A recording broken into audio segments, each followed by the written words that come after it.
संध्या बाती के नियम जान लो वरना बर्बाद हो जाओगे। राधे राधे दोस्तों, हमारे चैनल धार्मिक कहानियां भजन एंड कीर्तन पर आपका बहुत बहुत स्वागत है। दोस्तों, संध्या पूजा यानी शाम के वक्त की पूजा को भी हिंदू धर्म में खासा महत्व दिया गया है। यह वह वक्त है जब सूर्यदेव अस्त होते हैं और मान्यता अनुसार इस समय भगवान शिव और मां पार्वती धरती का गमन करते हैं। इसलिए शाम की पूजा को बहुत ध्यान से और सच्चे मन से करना चाहिए। चलिए जानते हैं कि संध्याकाल की पूजा किस तरह की जाती है और इस पूजा के समय किन किन बातों का ख्याल रखना चाहिए। संध्या पूजा के लाभ। संध्या पूजा करने से घर में धन का कभी अभाव नहीं होता है। नियमित रूप से संध्या पूजा करने वाले की अकाल मृत्यु नहीं होती है। शनिदेव और हनुमान जी की पूजा संध्या के समय विशेष प्रभावशाली होती है। शनि की पीड़ा से मुक्ति के लिए संध्या पूजा जरूर करनी चाहिए। कर्ज, रोग और शत्रु मुक्ति के लिए संध्या पूजा ज्यादा कारगर होती है। संध्या पूजा की विधि। संध्या पूजा सूर्यास्त के समय के लगभग करनी चाहिए। स्नान करना उत्तम होगा, अन्यथा ठीक तरीके से हाथ पैर धो ले। इस समय की पूजा में घी या तिल के तेल का दीपक जलाएं। इसके बाद सबसे पहले गायत्री मंत्र का जाप करें। फिर जो कोई भी मंत्र आप जाप करते हो जाप करें। पूरे घर में या तो धूप जलाएं या आरती दिखाएं। संध्या पूजा की सावधानियां। संध्या पूजा के पूर्व कुछ ना खाएं। संध्या पूजा में घर के जितने लोग होंगे उतना ही अच्छा होगा। संध्या पूजा बिना दीपक के नहीं करनी चाहिए। संध्या पूजा के बाद घर में बनने वाले भोजन को भगवान को जरूर अर्पित करें। शाम की पूजा में कभी भी घंटी नहीं बजानी चाहिए। सुबह की पूजा में भगवान को जगाने के लिए शंख और घंटी बजाई जाती है, लेकिन सायंकाल की पूजा के वक्त भगवान शयन के लिए जाते हैं। इसलिए शंख या घंटी बजाकर उनकी नींद में खलल नहीं डालना चाहिए। इसलिए शाम की पूजा में शंख और घंटी नहीं बजानी चाहिए। शाम की पूजा में आप भगवान को फूल चढ़ा सकते हैं, लेकिन इस बात का ध्यान रखें कि शाम की पूजा के वक्त पेड़ से फूल तोड़ने की गलती ना करें। अगर आपको फूल चढ़ाने हैं तो आप पहले ही पेड़ों से फूल तोड़कर रख सकते हैं। दरअसल शाम के वक्त पेड़ों से फूल पत्ते तोड़ना गलत माना जाता है। शाम की पूजा का एक तय वक्त निर्धारित होता है। सूर्य अस्त होने से 1 घंटा पहले या सूर्यास्त होने के 1 घंटा बाद तय वक्त पर ही सायंकाल की पूजा करनी चाहिए। शाम के वक्त सूर्यदेव की पूजा कभी नहीं करनी चाहिए। उनकी पूजा का वक्त हमेशा सुबह ही होता है। इसलिए शाम के वक्त सूर्यदेव की पूजा ना करें। कभी भी संध्या काल की पूजा रात्रि में नहीं करनी चाहिए। ऐसा करने से देवगण नाराज होते हैं, जिससे आर्थिक संकट पैदा हो सकता है।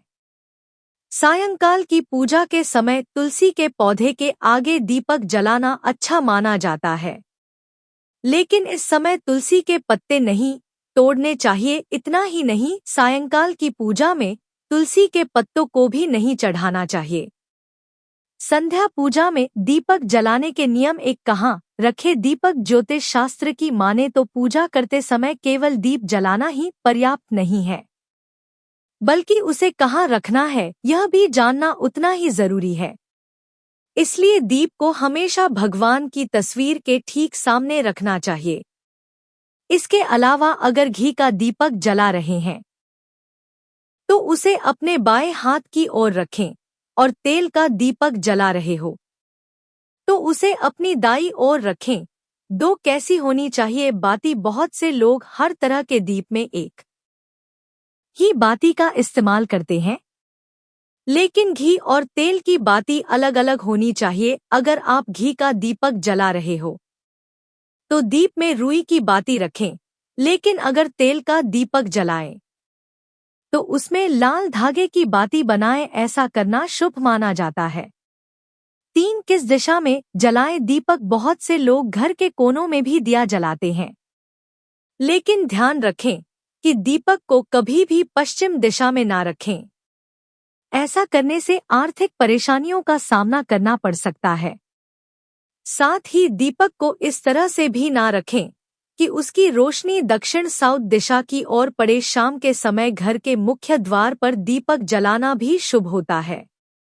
4 किस समय जलाएं दीप? जब मन करे तब भगवान की पूजा कर ली या दीपक जला लिया, ऐसा करने से नुकसान हो सकता है। इसलिए सुबह 5 बजे से लेकर 10 बजे तक और शाम में 5 बजे से 700 बजे के बीच में ही दीप जलाना चाहिए। 5 कैसा हो दीपक? ध्यान रहे कि आप पूजा में जिस दीप का इस्तेमाल कर रहे हो वह कहीं से भी खंडित नहीं होना चाहिए। खंडित दिए में दीप जलाने से देवी लक्ष्मी अपसन हो सकती है। साथ ही दीपक जलाने से पहले दिए को अच्छे से साफ कर ले। अगर पूजा करते वक्त किसी कारण दीपक बुझ जाए तो उसे तुरंत दोबारा जलाकर ईश्वर से क्षमा याचना कर ले। पूजा के दौरान दीपक बुझना। दोस्तों, धर्मशास्त्रों के मुताबिक पूजा के दौरान दीपक के बुझ जाने का अर्थ यह होता है कि देवी देवता आपसे नाराज है। ऐसा होने पर पूजा करने वाले की मनोकामनाएं पूर्ण होने में बाधा आती है। ऐसी स्थिति में हाथ जोड़कर ईश्वर से सच्चे मन से क्षमा मांग सकते हैं और दोबारा से दीपक प्रज्वलित कर सकते हैं।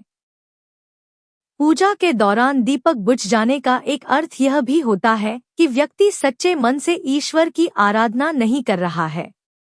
इसकी वजह मोबाइल का इस्तेमाल या दूसरी बातों का ध्यान हो सकता है। ऐसे में बेहतर रहेगा कि पूजा अर्चना से पहले आप अपने सारे गैजेट्स बंद कर दें। किसी अनिष्ट का संकेत होता है।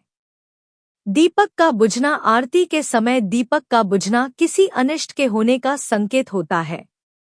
ऐसे में बेहतर रहेगा कि पूजा शुरू करने से पहले आप उसमें पर्याप्त घी तेल डाल ले। साथ ही उसकी बाती की लंबाई भी एक बार जांच ले। अगर आप इन सावधानियों का ध्यान रखेंगे तो निश्चित रूप से दीपक देर तक जलता रहेगा। दीपक जलाने से पहले कूलर पंखे बंद कर दें। आप जिस जगह पूजा कर रहे हो वहां पर कूलर पंखे बंद कर दें। साथ ही यह भी सुनिश्चित करें कि दीपक पर तेज हवा ना पड़ रही हो।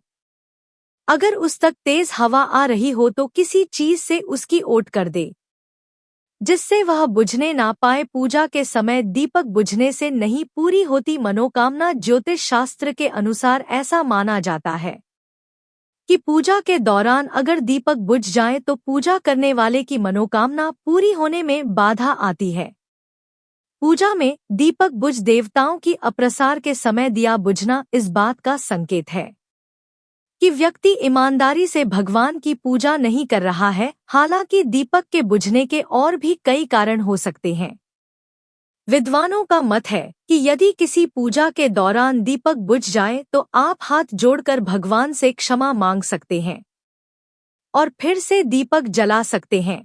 पूजा आरती करते समय ध्यान रखने योग्य बातें। दोस्तों, ज्योतिष के अनुसार पूजा आरती के दौरान दीपक के संबंध में कुछ विशेष सावधानियां बरतना बहुत जरूरी है।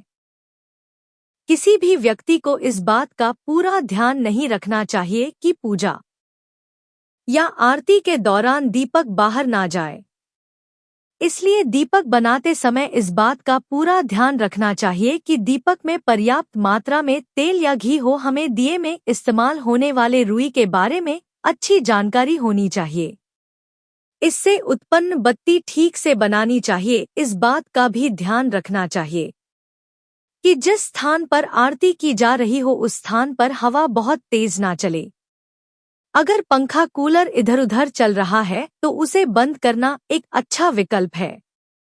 तो दोस्तों, आशा करती हूँ कि जानकारी आपको अच्छी लगी होगी। वीडियो पसंद आई हो तो इसे लाइक करें और चैनल को सब्सक्राइब करें। हमें कमेंट में लिखें राधे राधे।